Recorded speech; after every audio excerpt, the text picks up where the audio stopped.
Hey everybody, it's John Liberatore from Call Agent AI, and you're here because you want to figure out how to get the right prompting for your organization for Call Agent AI. We've put a few tips and some asterisks to give some instructions on the agent to get the best performance. So we want to save you that time. I'm also going to give you just some little tips on what to do and how you could write it, but also give you more of a mindset.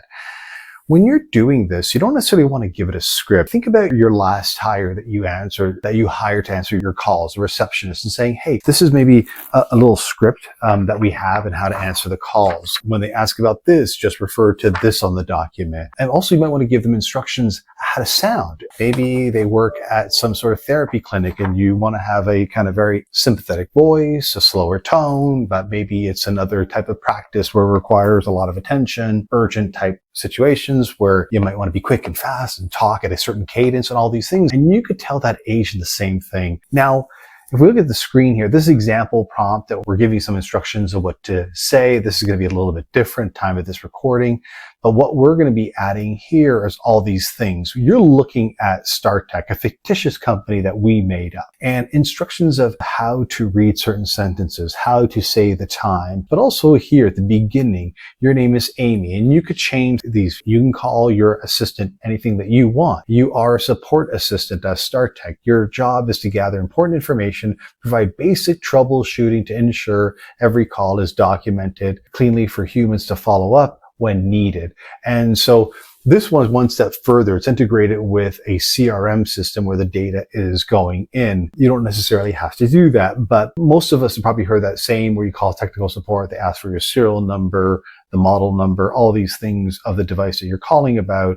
And then even a mission, you could change all of these things. Again, StarTech, maybe your company is ABC Inc. It doesn't matter, but this will give you really to expedite that prompting, and then you can start making those changes, right?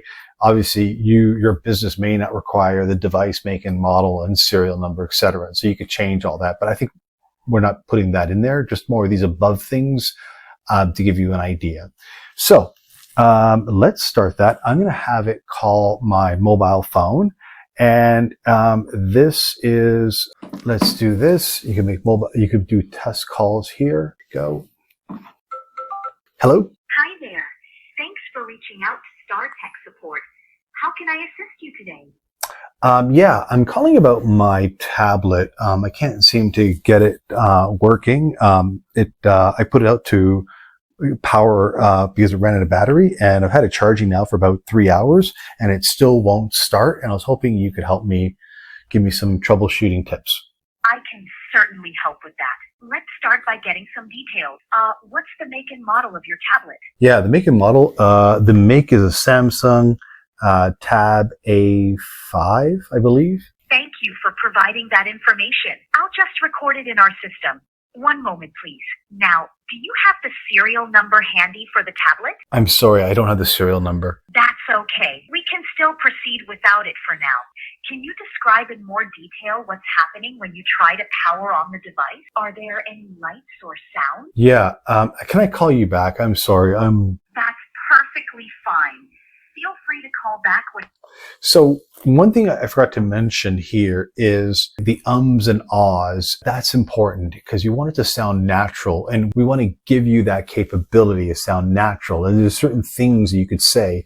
Now, if, for instance, if you need to say some compliance things, another trick would be, and it's not in here, maybe we should mention it, is in brackets. So a compliance thing you might often hear when you call an organization for quality assurance and training purposes, your call may be recorded. Do I have your permission to do that? And you don't want to mess that up necessarily because your legal team may say, hey, say it in those exact same words. You might want to say, once the caller calls what they're calling about, and they say, before they get into any details, or you can say that early on or whatever you want, you put that prompt in and you want to put brackets, and you want it to be exactly like that if that's how you want it.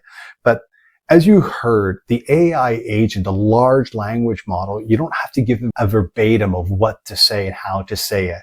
It's just in general. Like, again, you're hiring a human. Hey, the job is you're working in a tech company that supports people with hardware. You want to be sympathetic. They're having a hard time with their hardware. So you heard Amy and said, oh, that's too bad. That could be frustrating. Okay, let me help you out here. And she can figure it out. It's just like, it's no different than as a new person at the job compared to AI that you could do. But just the important thing is what you need to do. If you want to upsell, if you want to say, hey, thanks for calling. So this will give you an idea of what it is, about the objectives, and how you could use the prompts. And this will kind of help you get your prompting up there a lot faster. And again, don't forget to change it the way how you need it, like underneath here about your company name and everything like that. Thanks for watching. My name is John from Call Agent AI, and I'll probably see you in the next video, and have some fun with it.